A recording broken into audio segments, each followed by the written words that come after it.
Hi welcome back to my channel. ಎಲ್ಲರೂ ಹೇಗಿದ್ದೀರಾ? So ಇವತ್ತು ಪಾಲಕ್ ಚಿಕನ್ ರೆಸಿಪಿ ವಿಡಿಯೋ ಹಾಕೋಣ ಅಂತ ಎಡಿಟ್ ಮಾಡ್ತಾಯಿದ್ದೆ. ನಾನು ನಿಮ್ಮೆಲ್ಲರ ಪ್ರೀತಿ ಹುಡುಗಿ ರಂಜಿತಾ. ಸೊ ಎಲ್ಲರೂ ಆರಾಮಾಗಿದ್ದೀರ ಅಂದ್ಕೊಂಡು ಈ ವಿಡಿಯೋನ ಸ್ಟಾರ್ಟ್ ಮಾಡ್ತಾಯಿದ್ದೀನಿ. ಫಸ್ಟು ಎಣ್ಣೆ ಅಥವಾ ತುಪ್ಪ ಏನಾದರೂ ಹಾಕ್ಕೊಳ್ಳಿ. 1 ಚಮಚ ಖಾರದ ಪುಡಿ ಮತ್ತು ಒಂದು ಸ್ವಲ್ಪ ಅರಿಶಿನ ಚಿಟಿಕೆಯಷ್ಟು ಮತ್ತು ಒಂದು ಅರ್ಧ ಚಮಚದಷ್ಟು ರುಚಿಗೆ ತಕ್ಕಷ್ಟು ಉಪ್ಪು ಹಾಕೊಳ್ಳಿ. ಯಾಕಂತಂದರೆ ಒಂದು ಸ್ವಲ್ಪ ಜಾಸ್ತಿ ಆಗಿತ್ತು ಉಪ್ಪು, ಅದಕ್ಕೋಸ್ಕರ ನಾನು ಎಂಡಲ್ಲಿ ಹೇಳ್ತೀನಿ.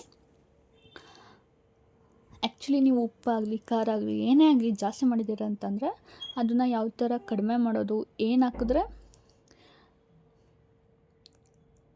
ಉಪ್ಪು ಕಡಿಮೆ ಆಗುತ್ತೆ ಮತ್ತು ಏನು ಜಾಸ್ತಿ ಹಾಕಿದ್ರೆ ಖಾರ ಕಡಿಮೆ ಆಗುತ್ತೆ ಅಂತ ನಿಮಗೆ ತಿಳಿದಿದ್ರೆ ಆದಷ್ಟು ಅಡುಗೆಯಲ್ಲಿ ಏನೇ ತಪ್ಪು ಸರಿಯಾಗಿದ್ದರೆ ನೀವು ಕರೆಕ್ಟ್ ಮಾಡ್ಕೋಬೋದು. ಫಸ್ಟು ಏನು ಮಾಡ್ತಿದ್ದೀನಿ ಅಂತಂದರೆ ಸ್ವಲ್ಪ ಕರಿಬೇವಿನ ಸೊಪ್ಪೆಲ್ಲ ಹಾಕಿ, ಆ್ಯಕ್ಚುಲಿ ಈರುಳ್ಳಿ ಹಾಕಬೇಕಾಯ್ತು, ನಾನು ಒಂದು ಸ್ವಲ್ಪ ಫ್ರೈ ಮಾಡಿ ತೆಗೆದಿಟ್ಕೊಳ್ಳೋಣ ಅಂತ. ಇದು ಆ್ಯಕ್ಚುಲಿ ಚಿಕ್ಕದಾಯಿತು ಬಂಡಿ, ಪರವಾಗಿಲ್ಲ. ಫ್ರೈ ಆದಮೇಲೆ ಮಟನೆಲ್ಲ ಸ್ವಲ್ಪ ಸೈಜೆಲ್ಲ ಕಡಿಮೆ ಆಗುತ್ತೆ ಅಂತೇಳಿ ಇದನ್ನು ಹಾಕ್ಕೊಂಡೆ. ಆಮೇಲೆ ಶುಂಠಿ ಮತ್ತು ಬೆಳ್ಳುಳ್ಳಿ ಪೇಸ್ಟ್ ಹಾಕ್ಕೊಳ್ತಾಯಿದ್ದೀನಿ. ಹಾಕ್ಕೊಂಡು ಎಲ್ಲ ನೀಟಾಗಿ ಫ್ರೈ ಮಾಡ್ಕೋಬೇಕು.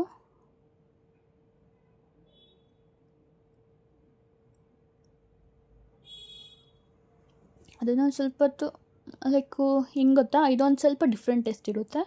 ಇದು ಪೆಪ್ಪರ್ ಮತ್ತು ಕರ್ಬೇವಿನ ಸೊಪ್ಪು, ಪೆಪ್ಪರ್ ಚಿಕನ್ ಡಿಫ್ರೆಂಟ್ ಟೇಸ್ಟ್ ಇರುತ್ತೆ. ನಾರ್ಮಲ್ ನೀವು ಚಿಕನ್ ಮಸಾಲ ಹಾಕ್ಕೊಂಡು ಮಾಡೋ ಗ್ರೇವಿ ಡಿಫ್ರೆಂಟ್ ಟೇಸ್ಟ್ ಇರುತ್ತೆ. ನೀವು ಇದಕ್ಕೆ ಪಾಲಕ್ಕು ಕುದಿಸ್ಕೊಂಡು ಅದು ರುಬ್ಕೊಂಡು ಅದಕ್ಕೆ ಸ್ವಲ್ಪ ಗೋಡಂಬಿ ಹಾಕಿದ್ರೆ ಇನ್ನೂ ಚೆನ್ನಾಗಿರುತ್ತೆ. ತೆಂಗಿನ ಹಾಲನ್ನು ಕೂಡ ಹಾಕ್ಬೋದು, ಬಟ್ ನಾನು ಇಲ್ಲಿ ಮೊಸರು ರೀಪ್ಲೇಸ್ ಮಾಡಿದ್ದೀನಿ. ನೀವು ಮೊಸರು, ತೆಂಗಿನ ಹಾಲು ಅಥವಾ ಗೋಡಂಬಿ ಹಾಕಿದ್ರೆ ಒಂದು ಸ್ವಲ್ಪ ಟೇಸ್ಟ್ ಇನ್ನೂ ಚೆನ್ನಾಗಿರುತ್ತೆ. ಹೇಳೋದಲ್ಲ, ಎಲ್ಲ ಡಿಫ್ರೆಂಟು ಟೇಸ್ಟ್ ಇರುತ್ತೆ. ಬಟ್ ಇದು ಒಂದು ಸ್ವಲ್ಪ ಅಂದರೆ ತುಂಬ ಟೇಸ್ಟಿ, ಪೆಪ್ಪರ್ ಚಿಕನ್ ಅಷ್ಟು ಬರೋದಿಲ್ಲ. ಜಸ್ಟ್ ಇದು ಗ್ರೇವಿ ಥರ ಮಾಡ್ಕೊಂಡ್ರೆ ಚೆನ್ನಾಗಿರುತ್ತೆ. ಚಿಕನ್ ಎಲ್ಲ ಚೆನ್ನಾಗಿರುತ್ತೆ ಫ್ರೈ ಥರ. ಬಟ್ ನೀವು ಗ್ರೇವಿ ಮಾಡ್ಕೊಳ್ತೀನಿ ಅಂತಂದರೆ ಸ್ವಲ್ಪ ಟೇಸ್ಟು ಇದು ಅನಿಸುತ್ತೆ. ನಮಗೆ ಒಂದು ಸ್ವಲ್ಪ ಅನ್ನ ಮತ್ತು ಮುದ್ದೆಗೆ ಬೇಕಾಯಿತು, ಅದಕ್ಕೋಸ್ಕರ ಸಾಂಬಾರು ಏನು ಮಾಡಿರಲಿಲ್ಲ ಅಂತೇಳಿ ಸ್ವಲ್ಪ ನಾನು ನೀರು ಥರ ಗ್ರೇವಿ ಥರ ಮಾಡಿಕೊಂಡೆ. ನೀವು ಫ್ರೈ ಮಾಡಿಕೊಂಡ್ರೆ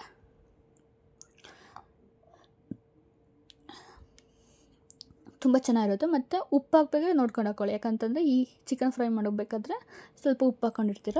ಲಾಸ್ಟಲ್ಲಿ ನೀವು ಮಸಾಲೆ ಎಲ್ಲ ಸೇರಿಸಿದ್ದಾದಮೇಲೆ ಅವಾಗ ಒಂದು ಸ್ವಲ್ಪ ಉಪ್ಪು ಹಾಕ್ಕೋಬೇಕಾದ್ರೆ ಟೇಸ್ಟ್ ನೋಡಿ ಹಾಕ್ಕೊಳ್ಳಿ. ಇಲ್ಲ ಅಂತಂದರೆ ಎರಡೆರಡು ಸಲ ಹಾಕ್ತೀವಲ್ಲ, ಒಂದು ಸ್ವಲ್ಪ ಜಾಸ್ತಿ ಆಗೋ ಚಾನ್ಸಸ್ಸು ಇರುತ್ತೆ. ಅದಕ್ಕೋಸ್ಕರ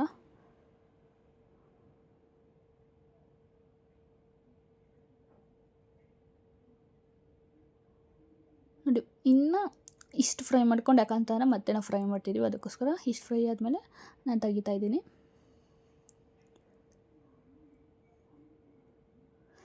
ಈಗ ಇನ್ನೂ ಒಂದು 2 ಸ್ಪೂನು, ಸ್ವಲ್ಪ ಕಡಿಮೆ ಹಾಕ್ಕೊಳ್ಳಿ, ಇನ್ನೂ ಒಂದು 2 ಸ್ಪೂನ್ ಹಾಕ್ಕೊಂಡೆ. ಯಾಕಂತಂದರೆ ಚಿಕನಲ್ಲೂ ಕೂಡ ಒಂದು ಸ್ವಲ್ಪ ಎಣ್ಣೆ ಅಂಶ ಬಿಡುತ್ತೆ, ಅದಕ್ಕೋಸ್ಕರ.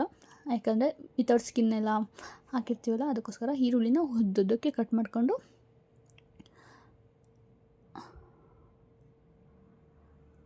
ಹಚ್ಕೋಬೇಕು. ಹಚ್ಚಿರೋದನ್ನ ನೀಟಾಗಿ ಫ್ರೈ ಮಾಡ್ಕೋಬೇಕು. ಯಾಕಂತಂದರೆ ಹಸಿ ವಾಸನೆ ಹೋಗೋವರೆಗೂ ನಾವು ಫ್ರೈ ಮಾಡ್ಕೊಳ್ತಾನೆ ಇರಬೇಕು.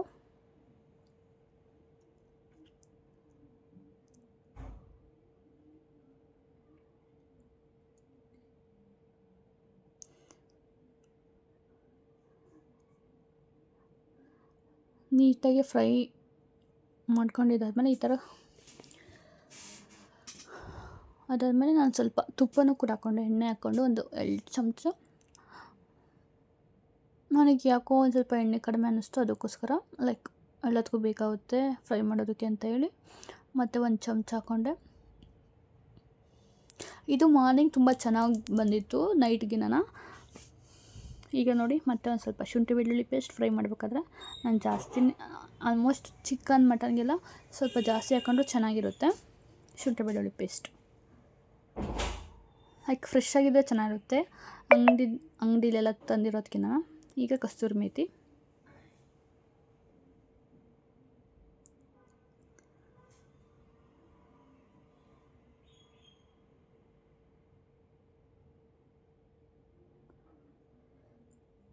ಒಂದು ಟೊಮೆಟೊನ ಹಾಕಿರೋದ್ರಿಂದ ನಾನು ಮೊಸರು ಕಡಿಮೆ ಹಾಕ್ಕೊಂಡೆ. ಉಪ್ಪು ಒಂದು ಸ್ವಲ್ಪ ಜಾಸ್ತಿ ಆಗಿರೋದ್ರಿಂದ ಮೊಸರು ಸ್ವಲ್ಪ ಎಳ್ಸಲಿ ಹಾಕ್ಕೊಂಡೆ.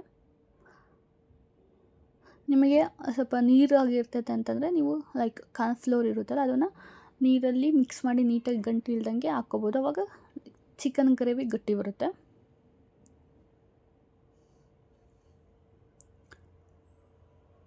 ಅಥವಾ ಸಾಂಬಾರು ಏನಾದರೂ ಈ ಥರ ತಿಕ್ನೆಸ್ ಇಲ್ಲ ಅಂತಂದಾಗ ನೀವು ಆ ಥರ ಮಾಡ್ಬೋದು. ಲೈಕ್ ಇದೊಂಥರ ಟಿಪ್ ಅಂತಲೇ ತಗೊಳ್ಳಿ. ಯಾಕಂತಂದರೆ ಇದು ನಾನು ಟ್ರೈ ಮಾಡಿದ್ದೀನಿ ಅದಕ್ಕೋಸ್ಕರ. ಬಟ್ ಅದನ್ನೆಲ್ಲ ಹಾಕಿದ್ಮೇಲೆ ಸ್ವಲ್ಪ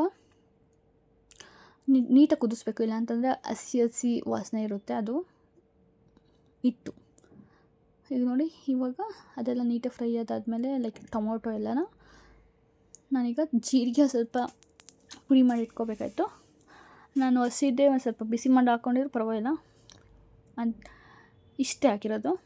ಜೀರಿಗೆ ಮೆಣಸು ಎಲ್ಲ ಪುಡಿ ಮಾಡಿ ಮೆಣಸು ಮುಂಚೆನೇ ಪುಡಿ ಮಾಡಿ ಇಟ್ಕೊಂಡಿದ್ದೆ. ಸೊ ಎಲ್ಲ ಪುಡಿ ಮಾಡಿ ಇಟ್ಕೋಬೇಕು, ಜೀರಿಗೆ ಮತ್ತು ಚಕ್ಕೆ ಲವಂಗ ಎಲ್ಲನ.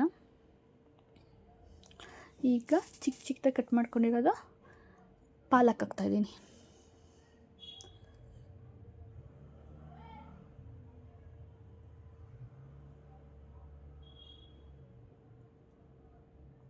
ಇದನ್ನು ನೀವು ನಂಗೊಂದು ಸ್ವಲ್ಪ ಕಡಿಮೆನೇ ಇಟ್ಟು, ಇನ್ನು ಸ್ವಲ್ಪ ಜಾಸ್ತಿ ಇದ್ದಿದ್ರೆ ಅದನ್ನು ಬೇಯಿಸ್ಬಿಟ್ಟು ಆಮೇಲಿಂದ ಒಂದು ಸ್ವಲ್ಪ ಮೆಣಸಿನ್ಕಾಯಿ ಖಾರದ ಪುಡಿ ಹಾಕ್ಬಾರ್ದು, ಆ ಥರ ಮಾಡ್ಬೋದು.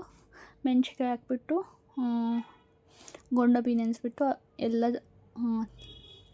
ಸ್ವಲ್ಪ ಬೆಳ್ಳುಳ್ಳಿ ಜಾಸ್ತಿ ಹಾಕಿ ರುಬ್ಕೊಂಡು ಆಮೇಲಿಂದ ಲಾಸ್ಟಲ್ಲಿ ಫ್ರೈ ಎಲ್ಲ ಆದಮೇಲೆ ನೋಡಿ, ಇವಾಗ ನಾನು ಸ್ವಲ್ಪ ಜಾಸ್ತಿ ಹಾಕ್ಕೊಂಡೆ, ಅದಕ್ಕೆ ಸ್ವಲ್ಪ ಜಾಸ್ತಿ ಆಯಿತು. ಜಾಸ್ತಿ ಅಂದರೆ ತುಂಬ ಅಲ್ಲ, ಒಂದು ಸ್ವಲ್ಪ. ನಾವು ಉಪ್ಪು ಒಂದು ಸ್ವಲ್ಪ ಕಡಿಮೆನೇ ತಿನ್ನೋದ್ರಿಂದ ಇದೊಂದು ಸ್ವಲ್ಪ ಜಾಸ್ತಿನೇ ಅನ್ನಿಸ್ತು. ಸೊ ಆ ಥರನೂ ಕೂಡ ನೀವು ಮಾಡ್ಕೋಬೋದು. ಒಂದು ವಿಶಿಲ್ ಕೂಗಿಸ್ಬೋದು ಅದೆಲ್ಲ ಹಾಕ್ಕೊಂಡು. ಸೊ ನೀವು ಇನ್ ಕೇಸ್ ಕುಕ್ಕರಲ್ಲಿ ಮಾಡ್ತಿದ್ದೀರಾ ಅಂತಂದರೆ ಒಂದು ಸ್ವಲ್ಪ ಲೈಕ್ 1.5 ಸ್ಪೂನಷ್ಟು ಧನಿಯಾ ಪೌಡರ್,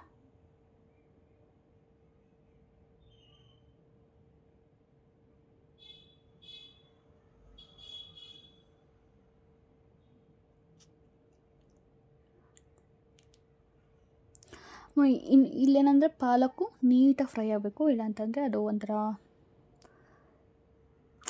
ಅದೇ ಒಂಥರ ಟೇಸ್ಟ್ ಇದಾಗಿರುತ್ತೆ. ಅದಕ್ಕೋಸ್ಕರ ನೀಟಾಗಿ ಫ್ರೈ ಆಗಬೇಕು. ಅದು ನೀಟಾಗಿ ಫ್ರೈಯಲ್ಲಿ ನೀಟಾಗಿ ಅದೆಲ್ಲ ಹಸಿ ಈ ಥರ ಇರ್ತೈತಲ್ಲ ಸೊಪ್ಪು, ಅದೆಲ್ಲ ವಾಸನೆಯಿಂದ ಹೋಗಬೇಕು.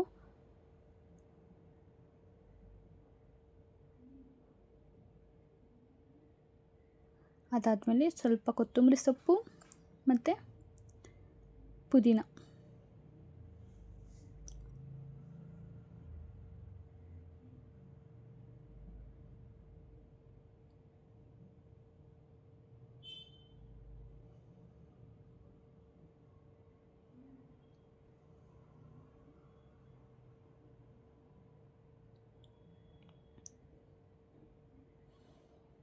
ಹಾಕ್ಕೊಂಡು ನೀಟಾಗಿ ಫ್ರೈ ಮಾಡ್ಕೋಬೇಕು.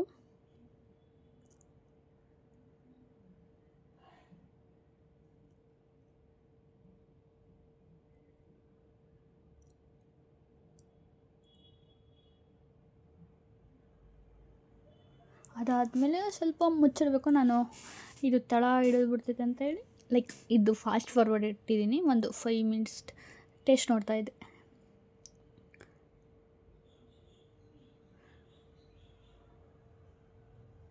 ಇನ್ನೊಂದು ಸ್ವಲ್ಪ ಹೆಚ್ಚಾಗಿರೋ ಕೊತ್ತಂಬರಿ ಇತ್ತು, ಅದನ್ನು ಹಾಕ್ಕೊಂಡೆ. ನೋಡಿ, ಲಾಸ್ಟಲ್ಲಿ ಬೆಂದಿದ್ದಾದಮೇಲೆ ಈ ಥರ ಎಣ್ಣೆ ಬಿಟ್ಕೊಳ್ಳುತ್ತೆ. ಇದು ನಾನು ಸ್ವಲ್ಪ ವೀಡಿಯೋದೆಲ್ಲ ಆಫ್ ಮಾಡಿ ನಿಮಗೆ ತೋರಿಸ್ತಾ ಇದ್ದೀನಿ ಯಾವ ಥರ ಮಾಡಬೇಕು ಅಂತ.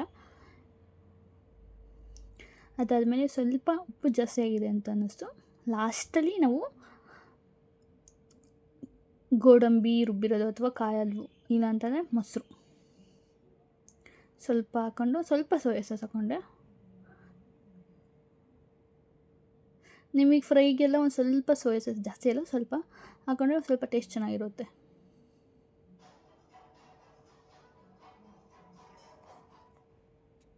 ನೋಡಿ, ಈ ಥರ ಕುದಿಬೇಕು ಚೆನ್ನಾಗಿ ಹಾಕ್ಕೊಂಡಿದ್ದಾದ್ಮೇಲೆ. ಇಷ್ಟು ಕುದಿದ್ರೆ ನಮ್ಮ chicken fry, palak chicken fry ಆಗೋಯ್ತು. Thank you. See you soon.